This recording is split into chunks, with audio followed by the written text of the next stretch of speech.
Okay guys, welcome to Richard Cabili YouTube channel, and today's video guys, tuturuan ko kayo kung paano mag-cleaning ng Epson L3210 na printer. So okay guys, so make sure lang na nakakonect itong printer dito sa ating computer. So okay guys, via ito yung cord na puti. Then okay guys, dito sa ating computer, so paano nga ba i-cleaning ang ating Epson printer? So ang gawin nyo lang, ito sa screen ng ating monitor ng computer, so punta lang kayo dito sa may baba, then click nyo lang itong arrow na may pataas para mapunta kayo dito sa may safely remove hardware and eject media. So ito yung parang USB, yung may check.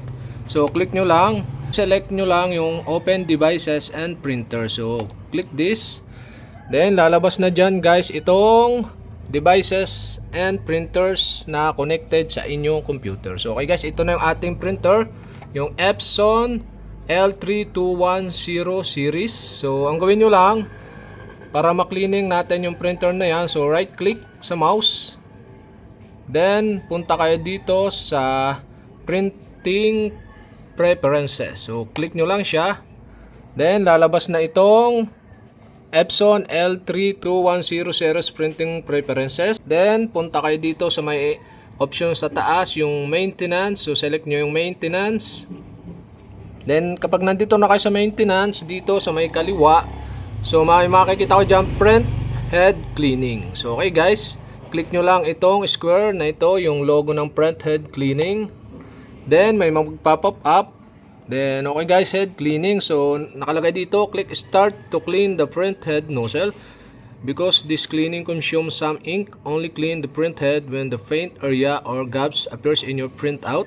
Use the nozzle check utility first to confirm that the print head needs to be clean. So okay guys, ang gawin nyo lang, piliin nyo lang itong start button, o click nyo lang start button doon sa pop up. Then okay guys, so please wait. Head cleaning is process. So kinig nyo guys, nag-cleaning na yung ating printer yan. Magbiblink yung green. So nag-cleaning yan habang nagpa-process ito sa may computer natin. So wag nyo i-close. So head cleaning and progress. So hanggang umabot siya dito, ibig sabihin tapos na yung cleaning. So okay guys, yan, nag-clean na yung ating printer. So kinig nyo naman na lago-lagutok yung ating printer. Yan.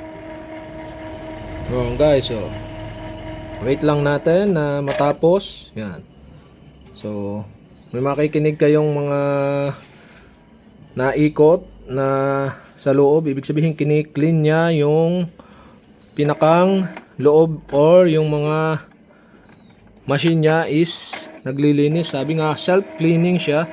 Yan guys, oh. Head cleaning in progress. So gaganon-ganon yung head niyan para ma-cleaning. At para yung printout na lalabas is maganda, walang makikita kang guhit. Kapag may guhit, so cleaning nyo lang yung inyong printer, gaya ng ginawa kong ito. Yung may mga guhit, halimbawa nagprint ka ng colored or black and white.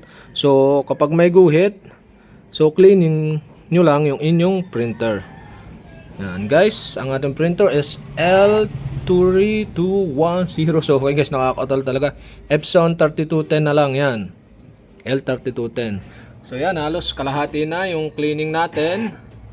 Yan, malapit nang matapos.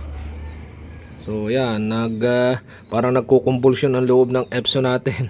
So kini-cleaning niya yung yan, naguhuni ang ating Epson. So yan guys, malapit na. So halos 3/4 na ng cleaning. Kapag na umabot siya dito, so tapos na yung cleaning natin. So pwede na kayo mag-print uli. Back to normal ang inyong printer. So okay guys, yan naman kini-cleaning natin para yung print ng ating pinakang lalabas na papel is maganda at quality. So ayun guys, malapit nang mag-cleaning. Nag-uugong talaga itong ating machine. Kinig nyo guys, nag-uugong. Malapit na, malapit na. Yan, nag-uugong. Pag malapit na halos yan. Guys, talagang may nakikinig kayong ugong yan. Malapit na. Wait na natin dito sa screen ang ating yan. The cleaning cycle is finish. To verify that your cleaning was effective, click print nozzle or check pattern. So okay guys, so pwede nating makita kung yung ating cleaning is okay ba. So ang gagawin lang natin is print yung nozzle or check pattern. Kung ayaw nyo naman, click nyo na itong finish. So try natin yung print nozzle and click check pattern. So titingnan natin. So ang gagawin na lang natin, maglalagay tayo dito ng papel sa print natin para ma-print out, makita natin yung nozzle at pattern ng cleaning natin, okay? So okay guys, maglalagay na tayo ng papel na isa. Yan guys.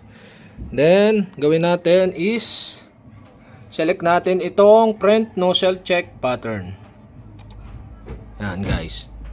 So lalabas na siya yung print natin. And okay guys, yan. Dito pa kasunod is click mo itong print button. Yan guys, piprint na. Malalaman na natin yung pattern kung okay ba yung ating cleaning. Yan guys. So makikita natin yung result ng ating cleaning kung okay ba. Yan. Lalabas na. Pwede nun namang hindi i-check. Pero yan guys. Yan. Ito makikita nyo dito. Yan. So yung black is wala namang mga gap. Tsaka yung pinakang ano niya, yung colored o yung yellow, magenta, tsaka saya niya is okay naman, okay na okay, walang mga gap. Ibig sabihin ng ganyan, okay na siya. So maganda ang quality at ilalabas niyang print sa mga picture or colored, maging black and white man. Yan guys. So ito yung serial number, borderless, yan, nakalagay naman dyan yung information ng ating printer. So okay guys, yan. Sana nakatulong itong video na to at successful tayong nakapag-print